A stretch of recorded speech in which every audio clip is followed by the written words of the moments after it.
यहाँ पे नहीं रह पाएंगे और यहाँ पे राजतंत्र आ जाएगा, और राजतंत्र में तो फिर बहुत सारी समस्याएं लोगों के लिए पैदा हो जाती हैं। तो संविधान तो रहेगा, लेकिन फिर भी जो मनुवादी पार्टियां हैं या और जितनी भी दूसरी पार्टियां हैं, ये समय समय पर इस तरीके से कोशिश करते रहते हैं कि संविधान को जो उनके प्रावधान हैं उनको निरस्त कर दिया जाए, या फिर उनको खोखला कर दिया जाए, या उनको इफेक्टिव ना रहने दिया जाए।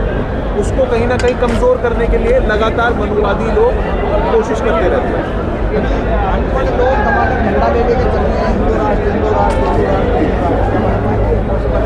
देखिए, हिंदू राष्ट्र बनना तो बहुत दूर की बात है, ये मनुवादियों की बहुत दूर की सोच है। लेकिन जो भीम के जो लोग भीम को मानने वाले जो लोग हैं, वो ऐसा कभी पॉसिबल होने, ये जो संविधान है हमारा, उसके अंदर भी प्रावधान किया गया है कि ये जो संविधान है ये सबको साथ लेकर के चलने के लिए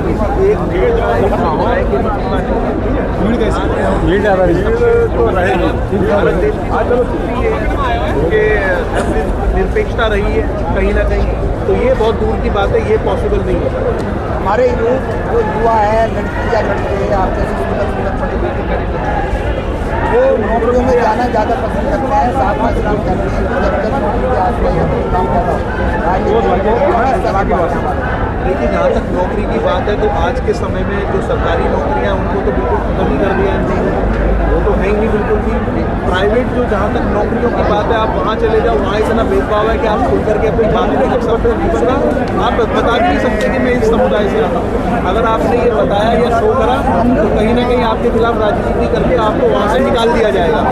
सिर्फ और सिर्फ अपना कोई भी प्रोफेशन आप चूज करें, डॉक्टर बने, इंजीनियर बने, आप अपना वकालत करें, जजेस बने, बाकी चीज़ों में आप जाइए, ठीक है, जहाँ पर आप अपनी बात खुल के रख सकें। और ज़्यादा से ज़्यादा लोगों को बिजनेस की तरफ जाना चाहिए। आप बिजनेस करेंगे, स्वतंत्र बनिए, अपनी बात को अच्छे से रखिए और अपने परिवार को आर्थिक रूप से मदद करिए। आर्थिक रूप से जब तक आप मजबूत नहीं होंगे, आप किसी भी मोर्चे पे सफल हो ही नहीं पाएंगे।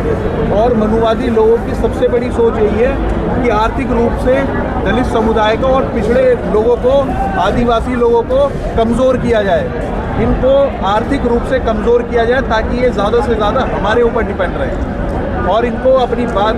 देखिए, जब तक आदमी के पास 2 वक्त की रोटी होगी तभी वो बाकी चीज़ों के बारे में बात करेगा।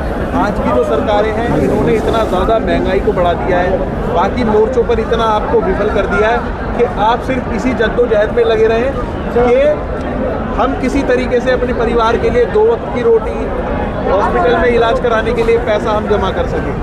तो ये इनकी बहुत दूर की सोच है, ये इसमें कामयाब नहीं हो पाएंगे। वकील साहब, एक सवाल, आपने LLM के अलावा LLM भी कराया है? मैंने LLM भी किया है, मैंने कुरुक्षेत्र यूनिवर्सिटी से LLM। जी, बिल्कुल। कहीं संविधान के अंदर दलित शब्द आता है?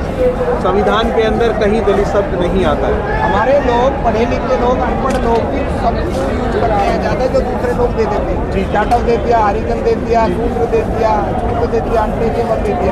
दलित शब्द कहीं नहीं है। और दूसरी बात कह चुका हूँ, दलित शब्द का विरोध करना चाहिए।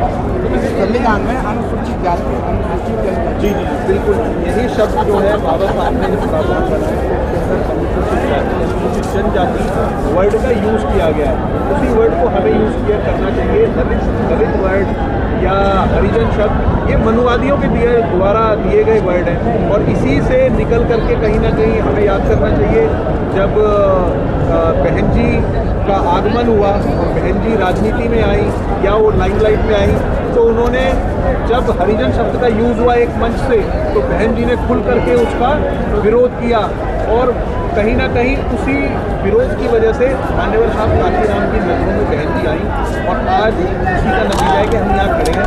हमारा एक प्रेरणा स्थल है, हमारा एक पार्क लखनऊ में है, ये बहुत बड़ी बात है। ये धरती जो है लखनऊ, नोएडा, ये आज के टाइम में मुझे लगता है भारत की सबसे ज़्यादा आर्थिक रूप से मजबूत सिटी है, जो बहन जी के द्वारा दी गई। नोएडा को बनाने वाली, लखनऊ को बनाने वाली, उनको संवारने वाली कोई और नहीं, सिर्फ और सिर्फ बहन मायावती। और उन्होंने करके दिखाया कि अगर दलित समुदाय के किसी भी व्यक्ति को कभी मौका मिला सत्ता में आने का और राज करने का और व्यवस्था को चलाने का, तो इसी तरीके से ऐसी व्यवस्था बनाएंगे जिससे कि ये पूरे भारत भर में एक मिसाल बनेगा कि विकास जो होता है वो कैसे होता है।